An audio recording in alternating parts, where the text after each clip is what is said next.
Hello, friends. It's Kimberly here with Mother Me Beautiful and nurse coach for Rhenologic. I just wanted to chat with you for a quick minute to follow up. We had a discussion earlier last week about diabetes, just some basic principles. We talked about how diabetes gets started, how people develop diabetes. We talked about the three legs, the three-legged table, if you remember that. Diet, meds, and exercise that affect your tabletop, affect your blood sugar. The one thing I wanted to talk to you today is about a diabetic diet. And if you've had the opportunity to work with a dietitian, you might find that to be very helpful. They're very skilled, very knowledgeable, and they'll teach you how to count carbs, and that's the gold standard. Really, truly, is to figure out it's hard. Diabetes is just tough because now your brain has to do the work that your pancreas used to do automatically. But I love just making things super simple, especially to start with. If you've been struggling with counting carbs or you just haven't been paying attention, people tell me all the time, it's just too much work. Well, if you consider that your blood sugar level is a lot like starting a fire. If you went camping and you started a campfire, what do you need to start a good fire?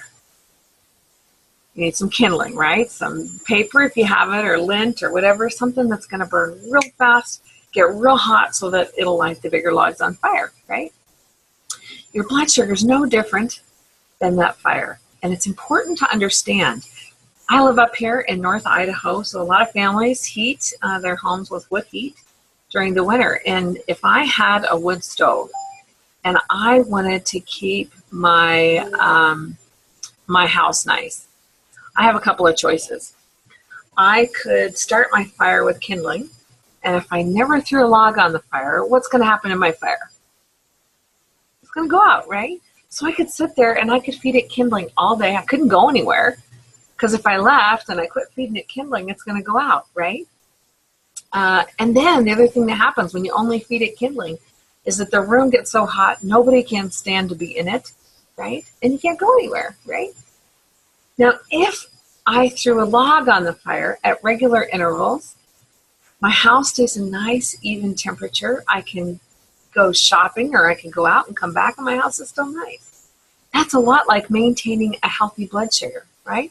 What we don't want is this high blood sugar that we're constantly having to feed, because if we don't, it's going to go out. We're going to have a low blood sugar and go into a coma, right?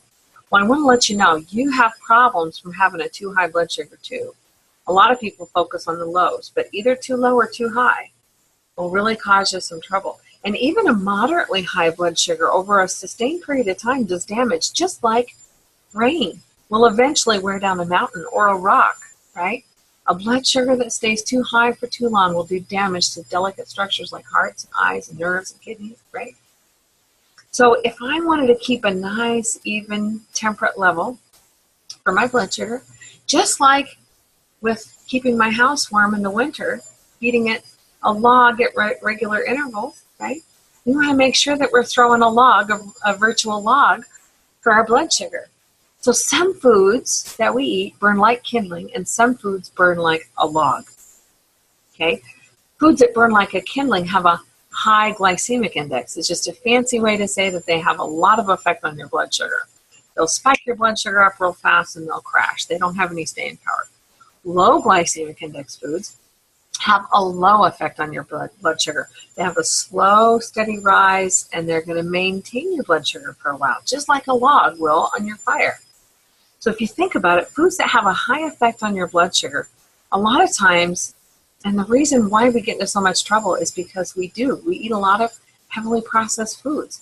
Most families today, they're holding down 2 and 3 jobs. They work in a lot. They go to work in the morning. They work all day. They come home. They have just a couple hours to do everything they need to do to maintain a family and a lifestyle, right? There's cooking and cleaning and laundry and kids to help homework with and have a relationship in there somewhere. Who's going to wash the dishes, right? It's a lot of work. So we reach for things that are quick and easy. And here's the trouble. The foods that are quick and easy because they're already partially broken down. They tend to have a higher effect on your blood sugar. So the closer you can get to foods that are the least touched by man, the lower the effect on your blood sugar is going to be, right? So if we looked at an apple, I could choose a whole raw apple, I could choose applesauce, or I could choose apple pie. Which one do you think is going to have a higher glycemic index, a higher effect on your blood sugar? Obviously, the apple pie, right? The apple, the whole raw apple, I have to chew, I have to work harder to break it down. The applesauce I can just drink, right? And I think the apple pie, I can just sniff it, right? So choose foods that are more whole and raw. The Idaho plate method is something that I absolutely love because it's super easy. I should show you. Hold on.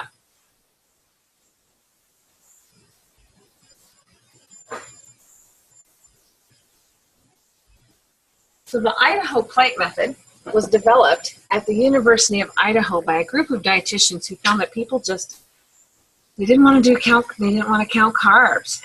It was too much work.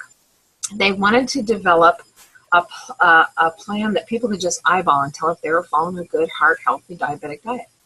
As a matter of fact, the government has adopted it. And their version is called the My Plate. I prefer Idaho plate because I think it's a little easier. So if you look at this visual here, this is a 9-inch dinner plate. And the size of your plate is important because it's going to help you control your portion sizes, you know, how much you eat. So that's important. And if you look here, this is for breakfast. And you'll notice here for breakfast, it can be empty, the top half. But if we divide that plate, that bottom half in half again, we have a quarter of our plate that's for our bread, starches, and grains. And we have a quarter of our plate that's for meat and protein. This one's fairly easy, right? We know meats and eggs, legumes, any kind of bean that you have to soak to cook would go over here. This group, it can be tricky. A lot of people think carbs are the enemy. Carbs are not the enemy. You need carbs. But you need carbs that are harder to break down. Carbs that have a lower glycemic index. So when you choose bread, don't buy white bread. And not all brown bread is whole wheat. Make sure it says 100% whole wheat, 100% whole grain. When you shop for spaghetti, shop for 100% whole wheat spaghetti. Most people, when they have spaghetti, by the way, if I go to my dad's house, okay, and I have spaghetti, the noodles are going to take up the whole plate. A little bit of sauce and a few meatballs, which you can see the spaghetti portion should only be a quarter of my plate. So here's the trick. Fill up your plate. This would be lunch and dinner. So lunch and dinner, half of your plate should be vegetables. So when you sit down for lunch or dinner, if you automatically load up your plate with vegetables, salad, raw fruits and vegetables, I frequently don't even cook my vegetables. You get so much more vitamins out of them, and it really cuts down your prep time. But if you fill up your plate half with vegetables, you're already half the way there. It'll prevent you from loading up on too much of this stuff, right? Make sure, and here's another example. Look here, they have a baked potato. You notice they don't have instant mashed potatoes, right? When we have mashed potatoes at my house, you get a potato and you mash it at your plate. Don't have anything instant is instant because it's already partially broken down. Instant anything is horrible. And if you track your blood sugars, remember last week we talked about the chart that you follow where you track your blood sugars before your meal, you track what you eat, right? And you use that to gauge how what you're eating is affecting your blood sugars. If you check your blood sugar after you eat instant oatmeal, it'll be very high. And if you check it after you eat long cooked oatmeal, it won't have the same effect. Isn't that awesome? So, and you know, folks, really, truly, I find it doesn't take a whole lot of extra time. It really doesn't. I don't cook anything fancy. My cook time is pretty short because I'm pretty busy myself. But you know, but it really doesn't take a lot of extra time. You can do smart things like for your proteins here. You know, folks, a boiled egg, it's pretty small. You can boil up. You know, my kids for school, for snack, I want to make sure they're getting plenty of protein. I'll boil up a half a dozen or a dozen eggs and keep them in the deli drawer. When they're hungry, they can just grab a boiled egg, or it goes for an after-school snack. They come home, and what do they want? They want garbage, which I try not to have in my house. Boiled eggs are easy. They're quick and easy. And they can be bite-sized. right? You know, for your meat, I love getting those chicken tenders. They're frozen, not the breaded kind. Remember, bread's just going to add a starch to you. So get the non-breaded, get just the meat, the chicken tenders. You can, you know, cook up a bunch of those in a pan with some extra virgin olive oil, just enough to keep it from sticking. And you can keep a bunch of those in your deli drawer. When you get hungry, grab it. It's the size of a granola bar. But instead of getting all those quick carbs, you're going to get a log, right? And what you're going to find is you're going to have sustained energy through the day. You know, there's a reason why, if we go back and remember what we talked about last week, there's a reason why we have that energy slump in the afternoon. There's a reason why we reach for Pepsis and Cokes and whatever sodas and those quick carbs. It's because we need the energy. Throw a log on your fire at regular intervals and those cravings will go away. I promise. I talked to a gal the other day and I loved it. She said, I can't believe it. This stuff works. I feel great. I feel the best I feel in years. I promise you it works. Make sure that you throw a log on your fire. Otherwise, you're going to end up chasing a low blood sugar all day long and you won't feel good. Idaho plate method is super simple. 9-inch dinner plate. Load up your plate with vegetables, a quarter for low glycemic index carbs and a quarter for your log proteins, right? You have a cup over here for fruit and a cup over here for your milk. And that's it. Isn't that awesome? It's very simple. Make it simple. Make it easy. Don't be overwhelmed. Don't think that you can't do it. I promise you, you can. You can totally take control of your blood sugars. And in so doing, you will improve your heart health. You'll improve your nervous system. You'll improve your energy and your stamina, your vitality, and I'll never see you in a dialysis chair, right? Make sure that you take good care of yourself. It's worth it. Everything comes with a price tag. You know what? It's a lot of work to track your blood sugars. It's a lot of work to eat right. It's a lot of work to exercise every day.